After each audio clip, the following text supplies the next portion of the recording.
Pride and Prejudice by Jane Austen. Chapter 1. It is a truth universally acknowledged that a single man in possession of a good fortune must be in one of a wife. However little known the feelings or views of such a man may be on his first entry in the neighborhood, this truth is so well fixed in the minds of surrounding families that he is considered the rightful property of someone of their daughters. My dear Mr. Bennet said his lady to him one day, "Have you heard that Nuckville Park is lit at last?" Mr. Bennet replied that he had not. "But it is. Chief of Mrs. Long had just been here and she told me all about it." Mr. Bennet made no answer. "Do you not want to know his taking it?" Your wife impatiently. "You want to tell me and I have no objection to hearing it. This was an invitation enough." "Wow, my dear, you must know Mrs. Long says that Netherfield taken by a young man of large fortune from the north of England. That he came down on Monday on a chasing for the Cedar Place and was so much delighted with it that he agreed with Mr. Morris immediately. That he's to take possession before Mitch Elmis and some of his servants are to be in the house by the end of next week." "What is his name?" "Is he married or single?" "Single, my dear. To be sure, a single man of large fortune for 5,000 a year. What a fine thing for our girls." "How so? How can it affect them?" "My dear Mr. Bennet," replied his wife, "how can you be so tiresome? You must know that I'm thinking of his marrying one of them. It's that his design settling." "Design?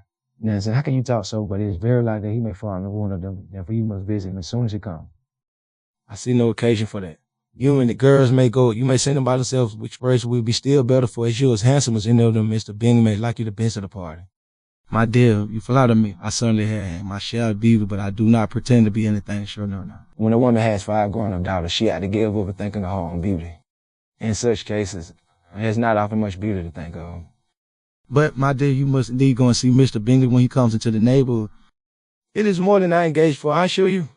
"But consider your daughters. I only think what an establishment it would be for one of them." Sir William and Lady Lucas are determined to go merely on that account, for in general, they visit no newcomers. "Indeed, you must go, for it would be impossible for us to visit them if you do not." "You over-scrupulous, surely. I dare say Mr. Bingley would be very glad to see you, and I will send a few lines by you to assure him of my hearty consent to marrying whichever he chooses the girls, though I must throw in a good word for my little Lizzie." "I dare say you would do no such thing. Lizzie is not a bit better than the others, and I'm sure she is not half so handsome as so good humor this lady." "But you are always giving her the preference." "They have none of them much to recommend," and replied he. "They are all silly and ignorant. Other girls believe he has something more acquaintance than her sisters." "Mr. Bennet, how can you abuse your own children in such a way? You take delight in vexing me. You have no compassion for my poor nerves." "You mistake me, my dear. I have a high respect for your nerves. They're my old friends. I have heard you mention them with consideration these last 20 years at least. You do not know what I suffer."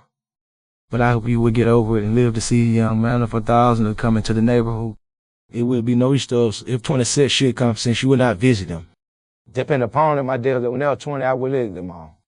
Mr. Bennet was so out of mixture of quick part, sarcastic humor, reserve, caprice, that the experience of 23 years had been sufficient to make his wife understand his character.